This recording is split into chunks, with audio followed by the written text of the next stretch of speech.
Alright, today we're out at the field where I moved the project vehicles, the shells that we're working on. I won't be doing too much talking in this video because it's pretty windy out and probably pretty annoying to listen to. Looks like the sky might not be in our favor. It's supposed to rain today, but they kind of changed it to the next 2 hours it's supposed to rain. It's supposed to rain all day, so I'll take it. But today we're just going to focus on pulling the interior out of the Dart and seeing what we have to work with as far as rust. And then if I get time and some way to get some electricity out here, maybe grab the generator, we'll start cutting the floor out of the Dart and getting it ready for the frame.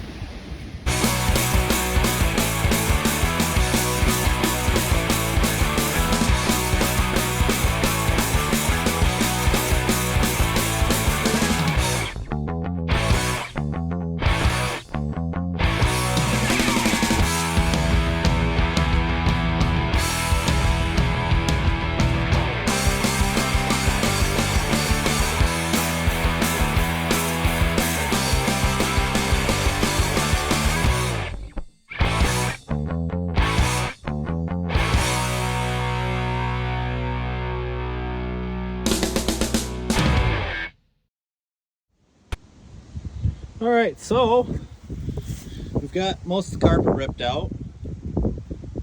This is a lot worse than I originally anticipated it being, but I'm not giving up that easy. Still got to get the back seat out, which it looks like I'm gonna have to go through the trunk to unbolt the back part of the seat so that I can take the bottom half out. Pretty much the only good part of this is the upper part of the trans in the drive shaft tunnel. Other than that, the floors, I don't have to put much weight on them. They'll cave right in, as that one did when I stepped on it. A lot of the firewall can probably be salvaged. I'm gonna have to patch up a little bit right there, but all this is gonna get cut out anyways. Just like the Barracuda right here, which that's got some more cut that needs to be done. But with this car, underneath the back seat was pretty solid yet, so I'm hoping we'll get lucky with this Dart as well. Now, one thing that surprised me was this right here is still solid as can be. We got some rust all the way through here, which is no big deal because we're gonna get probably tub some of this car out, maybe make clearances for bigger tires in the back. I don't know yet, or we might be able to just patch that. Well, look at that. Blown fuse. That's probably what was wrong with this whole car anyways. I bet if we replace that fuse, it should fire right up. Anyway, I've got, looks like one taillight lens, which you can see I'm missing both. I thought I had sold them when I bought this car. I thought I sold all the taillight lenses, but it looks like I'll have one that I can salvage, then I just have to buy the other side.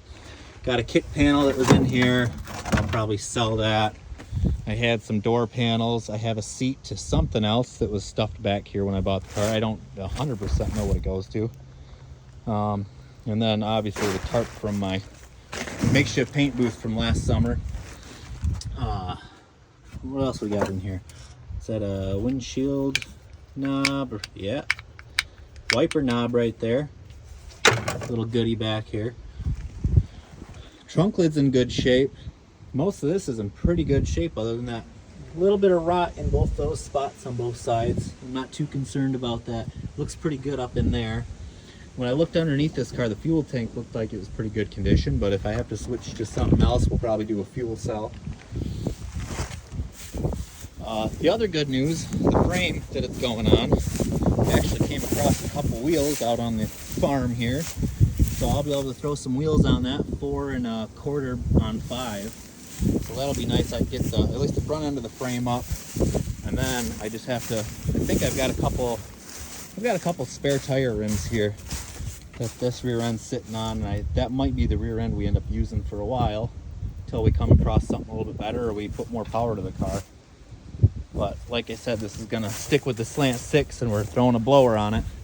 So I think that little rear end 7 1/4 Plymouth rear end should hold up just fine with that small amount of power we're gonna make. But now I'm gonna work on getting this seat out and then we'll continue. All right, we got the back seat out. Well, at least the bottom half. We still got to take the back part out. Normally what I'm used to is having to take the back off first and then being able to get the bottom out.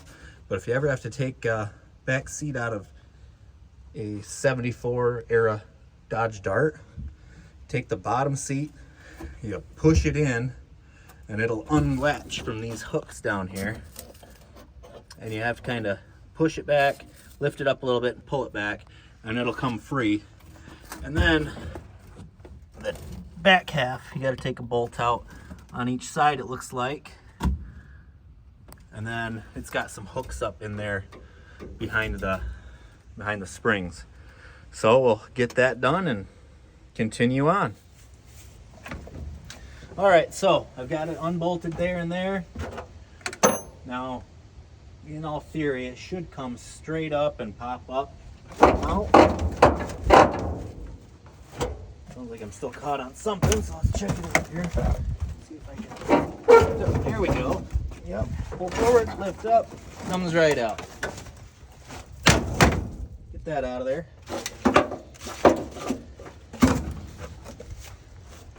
Then we'll check out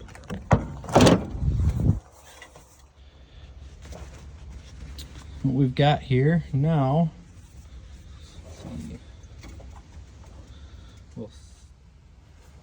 And everything looks to be pretty solid back here, other than right back there we've got some dirt piling up.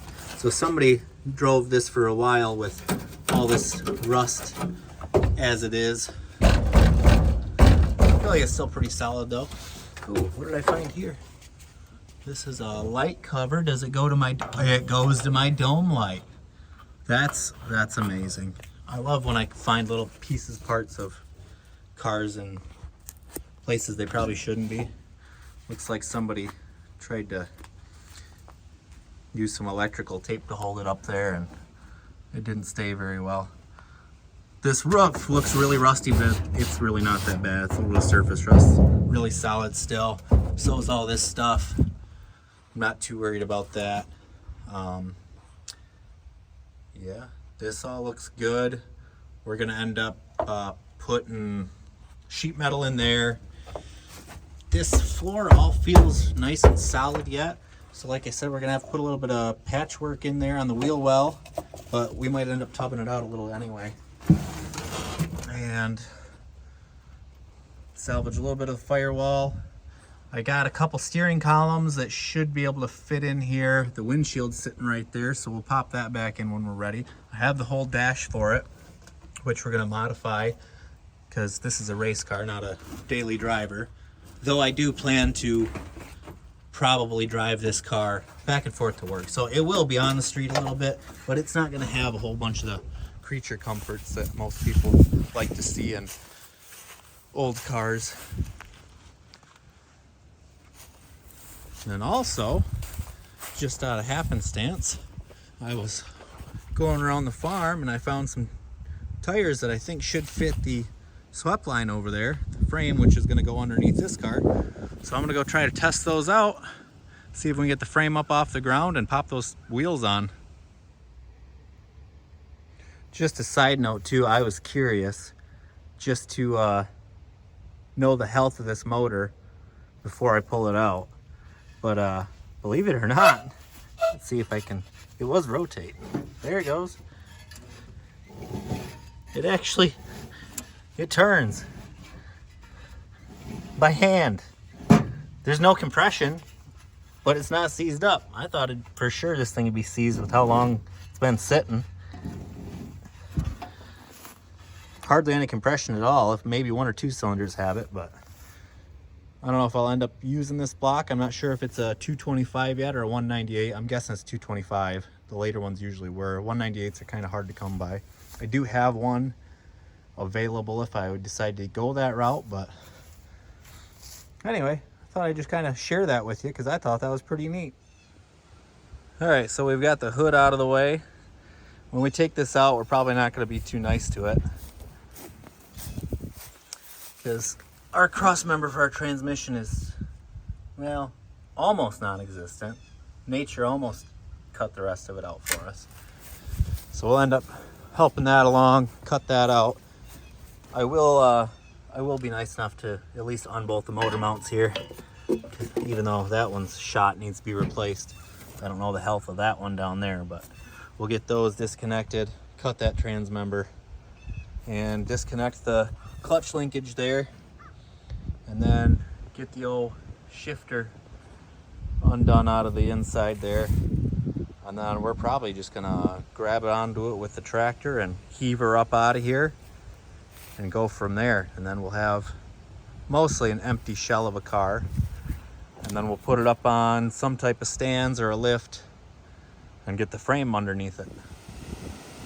All right, look at that. I got a couple wheels on here, got that axle and the frame up off the dirt, at least on this end. We still gotta do something about this end. I'm gonna pull this bench seat out of here, put that up on the trailer for now.